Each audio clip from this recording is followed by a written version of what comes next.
안녕하세요. 진중권입니다. 안녕하세요. 김지윤입니다.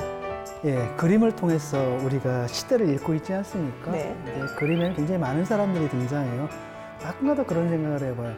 저 사람들 도대체 직업은 뭘까? 아, 사실 그림 안에 묘사되는 사람들은 각각 다 자기 직업들을 갖고 있잖아요. 그래서 그렇죠. 그림 안에 등장하는 직업을 가지고 한번 시대상을 읽어보는 건 어떨까 이런 생각을 해봤습니다. 사실 지금이야 뭐 민주주의 사회가 모두가 평등하고 하니까 굉장히 다양한 직군의 사람들이 그림에 등장하는데 예전에는 뭐 성경이라든지 아니면 왕이라든지 귀족 이런 사람들만 거의 그림에 등장하지 않았었나요? 그렇죠. 일반 민중은 거기서 엑스트라로 잠깐 보일 듯 안 보일 듯 이렇게 나타나고 일반 민중이 역사적인 회화의 주인공으로 등장하는 건 언제부터냐면 이른바 사실주의, 리얼리즘 이후입니다. 아, 그렇군요. 그러니까 산업혁명 또 시민혁명을 통해서 민중들이 이제 막 정치적인 주체로 커오르고 네네. 산업혁명을 통해 노동자가 세상의 주역으로 떠오르고 이런 시대이지 그전엔 그런 거 없었죠. 그렇군요. 그럼 회화가 주인공이 누구냐 이 역사를 보면은 민주주의가 발전의 역사도 볼 수가 있겠네요. 근대 사회가 어떻게 발전하는지 볼 수가 있는 거죠. 네, 그래서 오늘은 그림 속에 나타난 여러 직업과 사람들에 대해서 이야기를 해보려 합니다.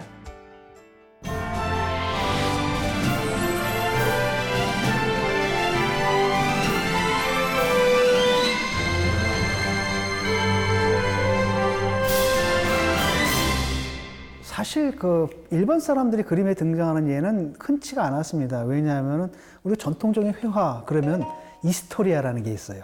이스토리아라는 건 그냥 영어로 말하면 스토리 정도입니다. 근데 그 회화의 제재가 되는 그런 스토리들이 주로 신화, 성서 성경. 아니면 역사거든요. 네. 이러다 보니까 일반 민중들이 등장할 틈은 별로 없었습니다. 과거에는 다 신들의 이야기고요, 성인들의 이야기고요, 아니면 역사적인 영웅들의 이야기고 이러다 보니까요. 지금 이 그림을 보세요. 보면은 지금 포도를 수확하고 있죠. 네. 그 다음에 저 사람들이 막 밟고 있죠. 아마도 수확한 포도를 밟아서 와인을, 포도주. 그렇죠. 네. 와인을 만드는 장면인데 사실 이런 장면들을 보기가 굉장히 힘들거든요. 이게 어느 성당의 이제 벽면에 이렇게 묘사가 되어 있는데 대개 이런 장면들은 아주 극히 일부만 나타나고 본격적으로 이제 회화가 시작될 때쯤 되면 거의 이제 사라져 버립니다. 그게 사실 이제 로마 제국이 392년 당시에 이제 테오도시우스 황제가 기독교를 로마 제국의 국교로 삼습니다. 그러면서 그런 이제 류의 그림이라든지 뭐 여러 가지를 다 이제 제한을 주게 될 수밖에 없게 되고 그 전에 이제 세속적인 그림들을 많이 그렸는데 이제 세속적인 그림들이 사라지다 보니까 당연히 민중의 모습들 이런 모습도 사라질 수밖에 없게 된 거겠죠. 그래서 아까 그 산타 콘스탄자 성당의 그 포도 수확 그림 네. 그 이후로 이제 중세가 본격적으로 시작되면서는 이제부터 종교적이지 않은 그런 그림을 보기가 굉장히 힘들어집니다. 그래서 뭐 그렇군요. 우리가 아는 이런 바 풍속화잖아요. 이런 것들은 거의 사라져 버리죠. 그나마 등장하는 건 그렇죠. 이게 이제 그 유명한 우르비노의 비너스라는 겁니다. 자, 이런 이제 비너스상들이 있는데 저기 보면은 저쪽에 눈가 보이죠? 저 하녀들입니다. 아, 예, 그러니까 그러네요. 주변인들로 네. 이렇게 그러니까 일반 민중이 등장한다 하더라도 근데 이제 조그맣게 조그맣게 별로 중요하지 않게 저 배경의 한 일부로서 그냥 등장할 뿐이죠. 이건 유명한 유명한 그림이죠. 그림이죠? 네. 벨라스케스의 야. 시녀들. 예, 이 그림이 왜 중요하냐면 아주 벨라스케스가 머리를 잘 쓴 거예요. 궁정화가잖아요. 네. 궁정화들은 원래 이런 풍속화 안 그래요. 그렇죠. 장르마다 다 위계가 있거든요. 첫 번째는 바로 역사화예요. 그 다음에 그 밑에 인물화, 그 다음에 이제 풍경화, 그 다음에 그 밑이 이제 풍속화, 또 풍자화 이런 거 있잖아요. 이건 보면 왕을 그려도 인물화로서 왕의 권위, 광위를 드러낸 이런 게 아니라 왕의 조그맣게 일상이라고 있어요, 저 뒤에. 예, 조그맣게 일상이거든요. 그러니까 왕가의 생활의 뒷모습을 우리가 무대지를 본다 그러잖아요. 그런 느낌이거든요. 그러니까 사실상 풍속화를 그린 거예요. 머리가 좋은 거죠. 그렇군요. 근데 누가 봐도 이건 풍속화 같은 느낌이 안 들죠. 공주가 중간에 딱 그렇죠. 궁중에 있으니까. 딱 있고 이러니까 사실상 풍속화를 그렸는데 벨라스케스가 직접 그리고 싶었던 건 이런 거라는 거죠. 근대적인 어떤 이런 모습. 근데 그 전의 그림에서는 그 시녀가 굉장히 조그맣게 엑스트라로 나왔거든요. 근데 지금은 사실 공주가 조그맣고 그리고 시녀들이 거의 더 주인공들인 많고. 거고요. 네. 심지어는 왕이 어디 보입니까? 뒤에 이제 거울에. 거울에 비춰져 있고. 그러니까 이게 이제 벨라스케스 본인이고요. 자기보다도 작아요. 예. 이게 이제 사실 인물화를 그리기 위한 포맷이에요. 그렇군요. 왕을 딱 세워놓고 왕비 세워놓고 여기다 그리고. 근데 문제는 뭐냐면 우린 이 그림을 못 보는 거죠. 하지만 어떤 모습일지는 알 수 있는 게 네, 저 거울을 통해서 거울을 보는 보면. 여기 모델이 여기 서 있는데 정작 중요한 모델이 어디 가서 사라져버렸잖아요. 모델은 완전히 사라져버리고 그래서 풍속화로 만들어버린 거예요. 이 설정 때문에 이 그림이 굉장히 유명하고요. 그 유명한 호황비로사 프라도 박물관이죠. 방문했을 때 네네. 이거랑 프란시스 고야가 그린 개라는 그림을 보러 갔다 이렇게 얘기한 적도 있습니다. 이거는 딱 보면 이제 고딕 자연주의라고 할 수 있는데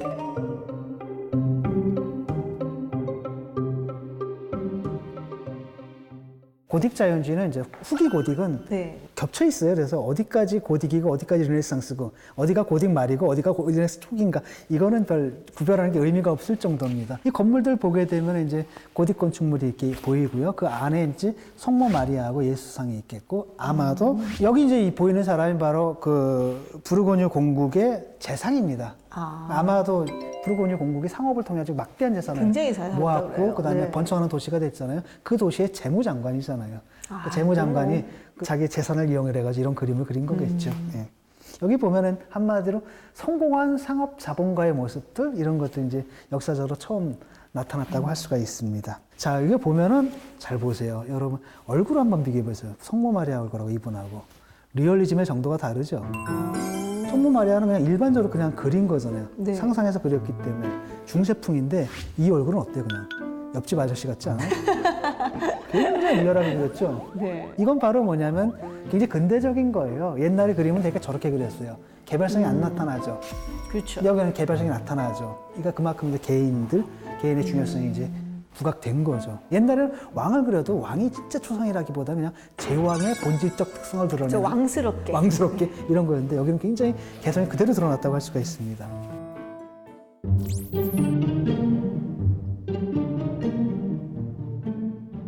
이거는 이제 직접 돈을 만지고 있는 모습이 그렇죠. 보이는데요. 이게 이제 아마 북유럽의 그 돈. 네덜란드죠. 예. 근데 사실 고리대금 같은 거는 이제 성경에서 하지 말라고 했기 때문에 이제 기독교 신자들이 안 했었거든요. 특히 이제 가톨릭에서는 더더욱 그랬었는데 사실 이제 종교 전쟁 일어날 즈음에 이제 나타났던 하나 이제 사조가 있죠. 칼뱅주의. 예. 원래 이제 우리는 원지를 타고 났지만은 여기서 선세에서 열심히 일을 해서 부를 쌓는 것 이게 더 이상 죄악이 아니다. 이것은 우리가 이 세상에 와서 하느님의 뜻을 실현하는 것이다라고 이걸 치환을 지켜버리죠. 그렇죠. 그래서 그게 아주 중요한 자본주의의 정신이 됩니다. 예, 막스 베버가 했던 얘기죠. 그렇죠. 그러니까 쉽게 말하면 옛날에는 영혼의 구원을 얻기 위해서 수도원에 들어가가지고 금욕하고 절제하는 고난을 생활을 하고 했는데 막, 예. 그럴 필요가 없게 된 거예요. 왜냐? 내가 하는 장사가 바로 하나님의 일이고 그렇기 때문에 내가 내 장사가 잘 되면 하나님의 일을 내가 잘한 거고 그래서 내가 구원받은 징표가 되는 거죠. 그래서 여기 보게 되면 사실 서로 충돌하는 게 있어요. 하나는 재물이잖아요. 그러네요. 저 옆에 쓴 건 기도서거든요. 근데 재물 쪽에 더 관심이 많은 것 같아요, 부인이. 근데 그게 서로 충돌하는 건 아니라고 할 수가 있는 거죠. 어떻게 보면 왜냐? 재물의 성공이 바로 하나님의 사업이다라고 보게 될 경우에는 이게 서로 모순되는 건 아니다. 은행가예요, 이게. 옛날 같은 그렇군요. 지금은 은행이 엄청나게 커졌지만 옛날에는 요만했던 약간 전당포 수준이라고 그러네요. 해요. 전당포 같은데요. 이런 느낌이죠. 아니, 이것은 유명한 그 홀바인의 예, 한스 홀바인의 작품이고요. 상인 게오르그 기제의 초상화라는 건데 굉장히 중요한 게 과거의 초상화는 누가 그렸어요? 왕이나 네. 귀족이나 귀족. 아까 말했던 재상 이런 거에서는 일반 상인이거든요. 상인이 엄청난 많은 재력을 갖게 됐다는 거죠. 그다음에 이 사람들을 그려주고 먹고 사는 사람들이 생겨요. 화가들이 이제 새로운 패트런, 새로운 후원자를 얻게 된 거죠. 그러니까 우리가 한번 짚고 가야 되는 게 한사동맹이라고 있거든요. 근데 예. 이게 한국에서 이제 책에서 배우면 한자동맹 하니까 한자동맹? 뭐 이렇게 생각을 하시는 분들이 있는데 이게 한사동맹이죠, 사실은. 이게 이제 영국에부터 팸즈강부터 시작을 해갖고 거기에 흑해를 지나갔고 뭐 유럽, 이제 북유럽까지 전부 다 해서 발트해까지. 여기가 하나의 어떤 뭐 상인 네트워크가 된 거죠. 실크로드처럼 이렇게 유럽에 그렇죠. 이제 이렇게 있었던 거죠. 네, 그래서 거기가 이제 중심이 돼서 무역의 네트워크가 돼서 굉장히 상업적으로 발달을 하는 그래서 그걸 두고서 이제 한사동맹 이렇게 이야기를 했었죠. 예, 그렇죠. 특히 이제 한자 동맹이 거치는 그 도시들 중심으로 엄청난 상업들이 발달하고 그런 상업주의를 토대로 해가지고 나중에는 이제 근대의 자본주의가 형성이 되기 시작하는데요. 초상화를 그려주는 쉽게 말하면 자본주의적인 화가의 최초의 자본주의적 화가 중에 한 사람이 바로 렘브란트입니다.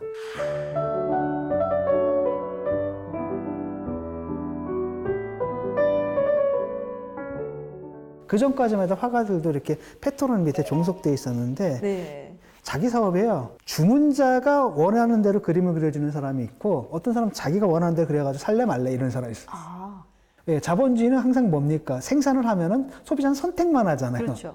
근데 그 전에 자본주의 생산 이전에는 주문자는 미리 이런 걸 만들어 달라고 주문을 했어요. 아, 네. 근데 렘브란트가 그래가지고 항상 문제가 좀 있었던 게 자기 멋대로 그리거든요.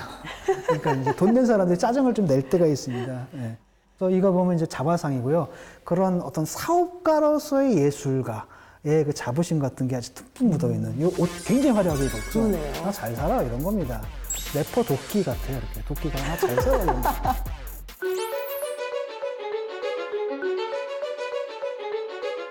아, 이게 너무 유명한 그림인데요. 너무 유명한 네. 그림이죠. 야경이라고. 당시에 네덜란드에 이제 민병대가 많았습니다. 이 사람들이 네. 야간 순찰도 돌고 그러는데 이 민병대도 사실 직업이에요. 그러니까 쉽게 말하면 용병이라 그래야 되나 아니면 아, 사병이라고 해야 되나 이런. 그렇군요. 네. 국가에 속하지 않은. 그렇죠. 국가에 속하지 않은 이런 군인들이고요. 이 사람들이 야간 순찰을 돌기 전에 이제 그 모습을 그린 건데 이게 이제 난리가 난 겁니다. 왜냐? 집단 초상하잖아요. 아, 그러네요. 그래서 네. 다른 화가들 같은 경우에는 되게 어떻게 그러냐면 패트론이 원하는 대로 그려줘요. 사람들 다 일렬로. 우리 왜 단체 사진 찍잖아요. 그런 식으로. 자, 치즈 아무튼 찍듯이 이렇게 하는데 렘브란트는 예술적으로 연출을 했어요. 그래가지고 키아로스크로라고 그러죠. 그래서 명암 대비를 시켜서. 네. 근데 문제는 뭐냐면 여기 하이라이트 받는 사람 참 좋은데 크게 나왔죠. 네. 밝게 나왔죠. 저 뒤에 있는 사람들 뭡니까? 돈을 좀 들린 거 아닐까요? 이 그렇죠. 사람들은? 아니요. 똑같이 냈습니다. 아, 그런가요? 그래서 막 소송을 걸어요. 이게 뭐냐? 우리 돈 냈는데. 그래가지고 렘브란트 같은 경우에는 사실은 자기가 돈을 벌기 위해서 그림을 그리지만은 동시에 거기 자기는 이건 하나의 예술이다. 내 생각을 넣겠다. 이런 이제 생각이 강한 거죠. 근데 렘브란트는 이렇게 직업 같은 거를 굉장히 다양하게 또 그리기도 했었잖아요. 왜냐하면 먹고 살아야 되니까. 그러니까 초상화를 그려집니다. 그러다 보니까 다양한 직군들이 막 등장해요. 그 단체 초상화들 참 많이 그렸는데 이건 이제 아마 직물조합의 조합원들로. 아, 네, 길드 조합- 말씀하시는 예, 길드죠. 거군요. 직물조합이고. 네. 이 사람들이 오늘날은 뭐 협동조합 같은 거죠. 아. 그 사람들의 그 단체 초상인 거고요. 그 다음에 이거는 이제 툴페 박사의 해부학강이라는 겁니다. 대학 교수예요. 의대 선생입니다.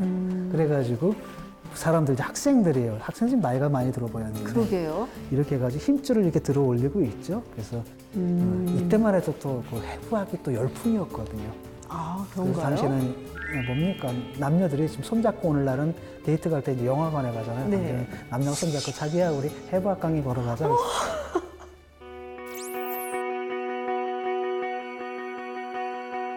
아, 이건 또 너무 유명한 또. 야판 네. 페르메르. 네. 진주기 거리를 한 소녀. 이거 보면은 이제 일반 서민들의 모습이 이제 등장하기 시작합니다. 당시 네덜란드에 살던 여러 가정들이 있을 거 아니에요. 뭐 네. 못 사는 집부터 굉장히 잘 사는 집까지 이 서민들의 인테리어가 지금 그림으로 등장하기 시작해요.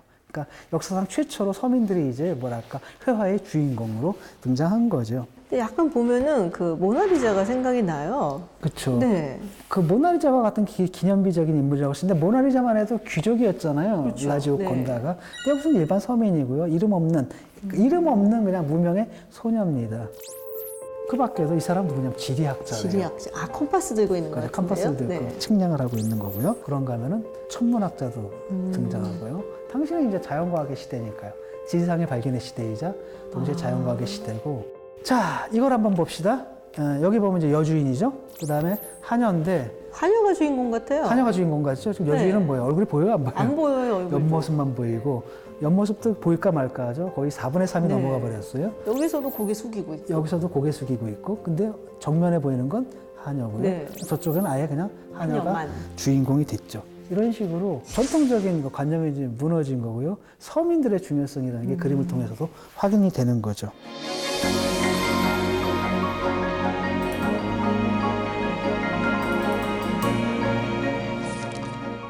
요하네스 페르메르의 특징 중에 하나는 바로 뭐냐면은 주인공은 아까도 얘기했듯이 감춰버려요. 아, 그리고 오히려 엑스트라가 이제 부각이 되는데 여기서도 지금 주인공은 그냥 화가잖아요. 뒷모습만 보이는데. 근데 뒷모습만 보이죠. 그다음에 저 멀리 떨어져 있는 건 누구냐면 모델이거든요. 그래서 모델의 모습만 보입니다. 예. 그렇군요. 지금 샹들리에 이 꼭대기를 보면은 그 합스부르크 가문 두 개의 머리를 가진 독수리인데 그게 이렇게 옆에 그려져 있는 게 보여요. 근데 사실 그때쯤이면은 네덜란드가 30년 전쟁을 통해서 스페인으로부터 독립을 했을 때였거든요. 네. 그래서 그때 당시의 그림이구나라는 걸 좀 짐작을 할 수가 있을 것 같아요. 이게 보면 이제 화가의 뭐랄까 아까 벨라스케스가 그린 그림하고 좀 비슷한 측면이 있어요. 벨라스케스가 거기다 자기 자신의 모습을 그렸잖아요. 자기 그렇죠. 작업하는 장면. 네. 그림과 마찬가지로 여기서도 이 아마도 베르메르 자신일 것 같은데 뒷모습을 다 그린 거죠. 그래서 일종의 자기의 페인팅에 대한 메타화가 내 직업에 대한 그림이다. 아마 이런 그렇군요. 느낌을 그린 것 같습니다.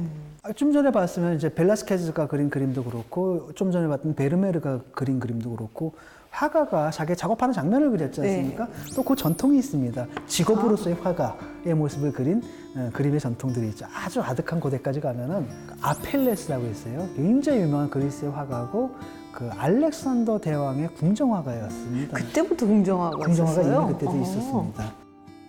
아펠레스가 어느 날 알렉산더 대왕의 애인 캄파스페라는 네. 여인이 있었는데 너무 아름다웠던 모양이에요. 그래가지고 한 번은 아펠레스에게 그 여인을 그리라고 했는데 아펠레스가 세상에 그림을 그리다가 반해버렸구나. 반해버린 겁니다. 그래가지고 끙끙 앓은 거예요. 그랬더니 또 알렉산더가 쿨하잖아요. 그래서 자기 그 애인을 줘버려요. 참 이것도 좀 마초적이다 그렇죠. 여자 마음은 어떤지 좀 알아보고 아니 그 애인은 황제에 애첩해지고 화가한테 간 거예요? 네. 그렇죠. 아, 좀 기분 안 좋겠는데요, 그건 조금. 그럴 수 있죠. 또 알렉산더 대왕과 화가 아펠레스가 등장하는 또 다른 그림인데요. 무슨 이건 그림이 이렇게 많나요? 이게 뭘 의미하느냐면 이미 미술품이 뭐가 되냐 수집품이 된 거예요. 재화의 일종이 된 거죠. 유명한 화가들이 미술품들을 모아가지고 지금 보게 되면 이게 거의 창고식으로 감상하기 위한 배치가 아니잖아요. 그렇죠. 보면. 쌓아놨네요. 쌓아놓은 그냥. 것처럼 네. 보이는 거죠. 그 굉장한 부를 과시하는 거라고 할 수가 있습니다. 그 옛날에 그 11세기 후반에 원래 이제 길드라는 것이 생겼잖아요. 네. 상업적인 목적에 의해서 자기들의 어떤 그 이익을 보호하기 위해서 네. 자기들끼리만 이제 모임인데 그 화가들도 길드가 있었다고 들었어요. 그렇죠. 네. 화가들도 길드가 있었고요. 당시만 해도 화가들도 길드로서 일반 노동자랑 똑같아요. 일반 뭐랄까 직물조합원들하고. 네. 어떻게 보면 좀 약간 수공업자들 그 네. 소규모로 만들어갖고 자신들의 기술을 전수하고 뭐 이런 도제 시스템 이런 게 이어지는 건데 대량 생산이 가능해지면서 사실 이게 거의 뭐 치명타를 맞고 사라지게 돼버리는 거죠.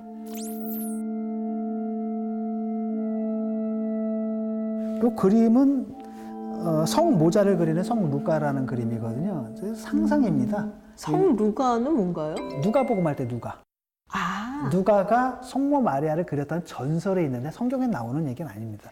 그래서 화가들의 길드가 성 루가 길드. 그렇죠. 예, 그게 근데 전설이에요. 확인되지 않은. 그러니까 중세 사람들 상상력이 너무나 풍부해가지고 성경에 나오지 않는 많은 얘기 또는 성경에 빈틈으로 나온 얘기 있잖아요. 네. 다 채워서 얘기를 만들어요. 그 중에서 하나가 이제 황금의 전설 같은 책으로 아까 나왔거든요. 그래서 당시에는 성경 못지않게 전설이 있었어요. 그 중에 하나가 바로 이제 루가의 전설이죠. 그래서 이제 그렇군요. 화가들이 자신들의 뭐랄까 선조로 여기는 게 성루가예요. 성루가. 네, 그렇죠.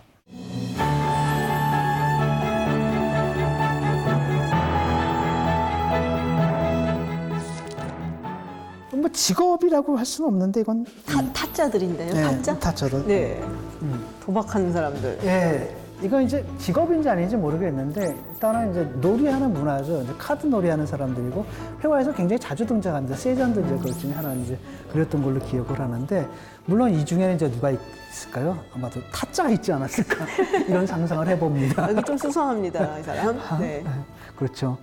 카드 놀이를 하거나 카드에다 특정한 표기를 해가지고 사기를 치거나 이런 사람들이 굉장히 많았겠죠. 이미 그 당시에 있었을 겁니다. 이건 이제 여자 점쟁인데 요즘 홍대감 있잖아요. 타로 봐주는. 아니, 들어갈까 말까 하는데 계속 들어가려다가 괜히 뭔가 찝찝해가지고 못 들어가 봤거든요. 한번 들어가. 정말요? 네. 다음에 보면은 이렇게 창이 이렇게 있고요. 대개 남자들보다 여자들이 많은 것 그렇죠. 같아요. 네. 보면 서양도 보면은 이상한 공 있잖아요. 막 전기 막 올라온 이상한 네. 공 이렇게 갖다 놓고 앉아가지고 확 이러면서 손금도 봐주고 그다음에 포춘텔링이라 그러죠. 네. 이렇게 그 예언도 해주고 그다음 타로 카드로 점도 쳐주는 그런 사람인데 그런 사람입니다. 그 여기서 역시 여자로 그 묘사가 돼 있네요.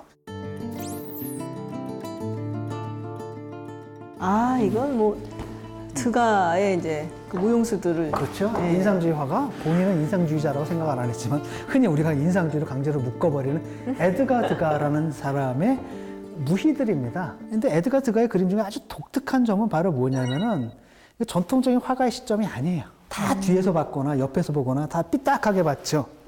사선에서 보거나 이게 보면 오늘날의 어떤 카메라맨의 시점에 가깝고요. 그다음에 여기 특히 이 사람이 이제 무용학교에 가가지고 발레 학교에 가서 연습하는 무희들을 많이 그렸습니다. 이것도 일종의 직업이겠죠. 그렇죠. 이 중에 상당수는 대부분 다 이제 클래식 무대에서 고전 발레를 하겠고 성공하지 못한 애들은 이제 물랭 루즈 이런 데를 가지 않았을까 이런 생각이 듭니다. 에드가 드가가 이제 주로 그 고전적인 발레를 하는 그런 상류층의 문화로서의 무희들의 모습을 그렸다고 한다면 그 뒷모습 리얼리즘을 추구한 화가가 있는데 그게 이제 장 루이 포랭이라는 사람입니다.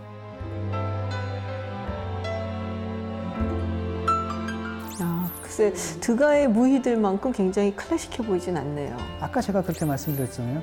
그 중에 일부는 고전 발레의 무대에 설 것이지만 또 성공하지 못한 사람들은 다른 무대에 설 거라는 거예요.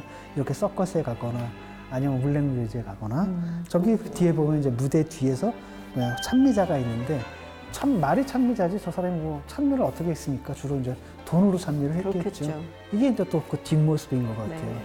그러니까 직업으로서의, 그냥 예술로서의 무희가 아니라 그야말로 어떻게 보면 절실한 직업으로서의, 현실적인 직업으로서의 무희들의 모습을 여기서 볼 수가 있습니다. 예, 툴루즈 로트렉은 이제 프랑스의 화가고요. 보통은 이제 뭐 인상주의 계열로 분류를 하지만은 좀 풍이 좀 다르긴 합니다. 그러니까 인상파 화가들과 달리 이 사람 파리의 밤무대, 흔히 물랭 루즈도 상승되는 거기에 들어가가지고 거기서 파리의 밤문화에 굉장히 관심이 많았어요. 그래서 그 직업군들 있죠. 그러면 댄서라든지 광대라든지 이런 사람들의 모습을 아주 사실적으로 그려서 표현했던 사람이고요. 보세요. 공마사입니다. 그러니까 말을 다스리는 사람이겠죠. 네. 이런 직업군들. 이건 마차를 그렇죠. 마부라고 할 수 네. 있겠죠. 마차를 갖다가 움직이는 마부. 이런 사람들의 모습들을 그렸습니다. 그러니까 당시 굉장히 다양한 직업군들의 모습들을 이 사람의 작품에서 확인할 수가 있고요. 그런가 하면은 매장에서 옷 파는 여성복 판매인입니다. 그렇군요. 마르구앵냥이라고 하고요. 로트렉은 제가 알기로는 굉장히 부유한 집의 예. 자식이었다고 들었거든요. 근데 이런 또 어떻게 보면은 뭐 뒷골목 이런 데 있는 사람들한테 관심을 가졌다는 게 정말 좀 특이한 당시 것 같아요. 파리 사람들은 이 밤문화 다 거기서 모여가지고 그냥 좋아했던 돈 거군요. 많은 사람. 그다음에 물론 굉장히 비싸요. 아, 그렇죠. 비싼 거. 지금도 한번 가보세요. 돈이 많으니까 할수 있던 지금도 거기 거군요. 못 들어갑니다. 거기 웬만한 관광객들 딱 들어가면 거기서 음료수 한 잔 시켜도 10만 원인가 그래요. 하여튼 막 이렇거든요. 굉장히 비싼 데고 그 다음에 그 파리의 화가들 있잖아요. 네. 옛날에 그 몽마르트 언덕에 네, 많이 네, 네. 몽마르트 언덕 바로 밑에 있잖아요. 그러다 보니까 화가들도 이제 그림판 돈 해가지고 한잔 하러 거기 오고 굉장히 많은 화가들이 거기 모여 있었습니다.